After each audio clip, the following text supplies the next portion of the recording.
अगले 72 घंटों में नागिन सीजन 7 में हमारी अनंत कुल की नागरानी अपने असली रूप में आ जाएगी। टीवी के अकॉर्डिंग तो 72 घंटे हैं, लेकिन हमें टीवी पर कब देखने को मिलेगी?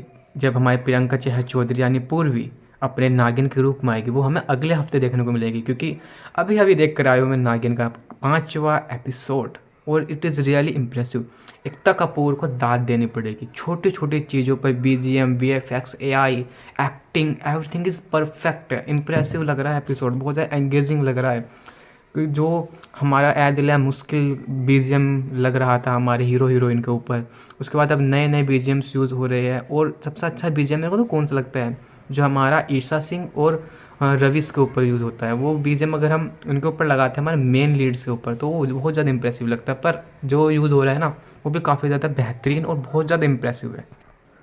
एपिसोड की शुरुआत होती है भेड़िए और हमारी पूर्वी मतलब अनंत कुल की नागरानी की फाइट से, जहाँ पर हमारी जो नागरानी है वो उसको हरा देती है और भेड़िया चला जाता है और अगला दिन दिखाती है। फिर वो बेहोश होकर उठती है और अपने घर पर जाती है, जहाँ पर हमारी जो अनंता है मतलब ईशा सिंह है, वो पुलिस वालों को कंप्लेन लिखवाती है कि ऐसा हुआ था, भेड़िया आए थे, मेरी बहन मिसिंग है। लेकिन उसी समय हमारी जो अनंत कुल की नागरानी है वो घर पर चली जाती है और उसको देखकर हमारी जो ईशा सिंह है वो बहुत ज़्यादा खुश हो जाती है और वो बताती है कि अब मुझे अपनी फैमिली का ध्यान रखना है और किसी का नहीं रखना, और अपने बच्चे का। तभी हमारी उनकी जो फैमिली है, मम्मी पापा वे घर पर आ जाते हैं। उनको पता लग जाता है कि ईशा सिंह का कैरेक्टर जो है वो प्रेग्नेंट है। उसी समय वे जाते हैं उसके घर पे, रवीश के घर पर इस बात करने के लिए। लेकिन वहीं पर क्या होता है कि रंगे हाथों पकड़ जाता है रवीश मिनिस्टर की वाइफ के साथ कमरे में। तो फिर मिनिस्टर से वाइफ के साथ पकड़ा गया, इसी वजह से रवीश की शादी अनंता के साथ हो जाएगी।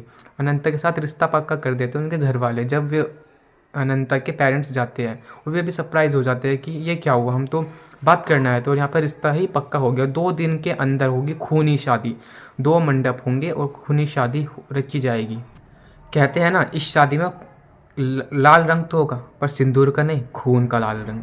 बहुत ज़्यादा भयंकर ये शादी होने वाली, क्योंकि शायद इसी शादी के एंडिंग सीक्वेंस में ईशा सिंह का कैरेक्टर और पूरी का जो फैमिली है वो पूरी की पूरी उनका एंड हो जाएगा, ख़त्म कर देंगे, दुश्मन उनको मार देंगे, क्योंकि उनको उनकी सच्चाई पता लग जाएगी। आज के एपिसोड में आपने देखा भी होगा, कहीं ना कहीं अनंता के जो फादर है उसको पता लग रहा है सूर्य फैमिली वो फैमिली है जिसको इन लोगों ने मारा, और ये लोग बाहर से आए हैं।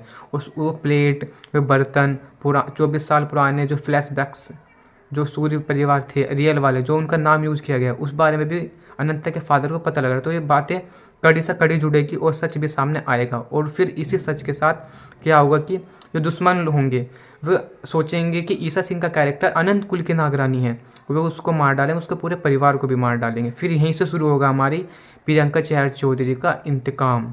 क्योंकि देश का इंतकाम तो है, देश का बदला तो है, लेकिन अपना एक पर्सनल रिवेंज भी लेगी, अपनी बहन का बदला और अपने पूरे परिवार की मौत का बदला। और एक चीज़ सामने निकल कर आई है, जिस भेड़िए ने हमारा अटैक किया था प्रथा के ऊपर, प्रथा मारी गई थी भेड़िया के वार से। ये मेरे को बहुत इलॉजिकल लगता, क्योंकि वो सर्वश्रेष्ठ महासर्वश्रेष्ठ नागिन थी, वो एक भेड़िए के वार से कैसे मर सकती है? लेकिन वो प्रेग्नेंट भी थी, उसने अपनी नागिन शक्तियों का ज़्यादा यूज़ नहीं किया था, शायद उसकी शक्ति कमज़ोर हो गई, कुछ ऐसे दिखाते कि उसका एक लिमिट थी देश पर रहने की, फिर उसकी मृत्यु दिखानी थी, पर उन्होंने ऐसा नहीं दिखाया, सीधा उसको कैरेक्टर को मार दिया। और वही भेड़िया हमारी प्रियंका चेहर चौधरी के कैरेक्टर मतलब पूर्वी पर अटैक किया था, लेकिन पूर्वी ने उसको हरा दिया और वो भेड़िया मर भी गया। तो इसका मतलब ये है कि हमारी अनंत कुल की नागरानी हमारी शेष नागिन से भी ज़्यादा पावरफुल और शक्तिशाली है। और पूर्वी को मिलेगी इंसान से प्यार करने की सज़ा। धीरे धीरे आप देख रहे होंगे कि पूर्वी को आर्यमन से लगाव अटैचमेंट होती जा रही है। वहीं दूसरी ओर बहरानी और जो लीना बैनर्जी जो बूढ़ी सी नागिन है, उसका कैरेक्टर हमें बताता है कि हर नागिन को, चाहे जमजात नागिन हो, चाहे 100 साल की तपस्या के बाद नागिन बनी हो, उसको इंसान से प्यार करने की सज़ा मिलती है। और पास्ट में मिली, जब प्रथा को मिली थी, ऋषभ महक ने उसको धोखा दिया, शेषन ने शिवान्या को धोखा दिया था, शिवांगी को धोखा दिया था, वृंदा के साथ ऐसे होता, और देव से प्यार करने की सज़ा मिली थी उसको। ऐसे ही अगर पूर्वी और आर्यमन ने एक दूसरे से प्यार किया, पूर्वी नागिन ने इंसान से प्यार किया, तो उसको भी इसकी सज़ा ज़रूर मिलेगी। ऐसा हमें आज के एपिसोड में इंडिकेट कर दिया गया है। आने वाले एपिसोड में आपने देखा होगा लास्ट में हाँ, दिखाया गया है कि महासपेरे की एंट्री हो जाती है और महासपेरे की एंट्री होने के बाद तुरंत वो बीजीएम बज जाती है, मैं तेरी दुश्मन दुश्मन तू मेरा, श्रीदेवी वाला, और एपिसोड ख़त्म हो जाए। और कल के एपिसोड में बीन बजेगी महासपेरे की और पूर्वी अपने नागिन रूप में आने लगेगी। लेकिन गलतफहमी वहीं से शुरू होगी। पूर्वी नहीं, वे लोग ईशा सिंह के कैरेक्टर को, अनंता को अनंत कुल के नागरानी समझेंगे, उसको मार डालेंगे। वहीं से शुरू का इंतकाम की कहानी, देश का, महाकुंभ का और अपना एक पर्सनल इंतकाम। आज के एपिसोड में नागमणि का भी जिक्र हुआ है, तो नागमणि की कहानी भी जल्द देखने को मिल सकती है। तो ऐसी वीडियो और अपडेट के लिए चैनल को सब्सक्राइब करें, वीडियो को लाइक करें, ज़्यादा से ज़्यादा प्यार दो यार, फिर और ज़्यादा धमाकेदार वीडियोज़ आएंगे। Thank you.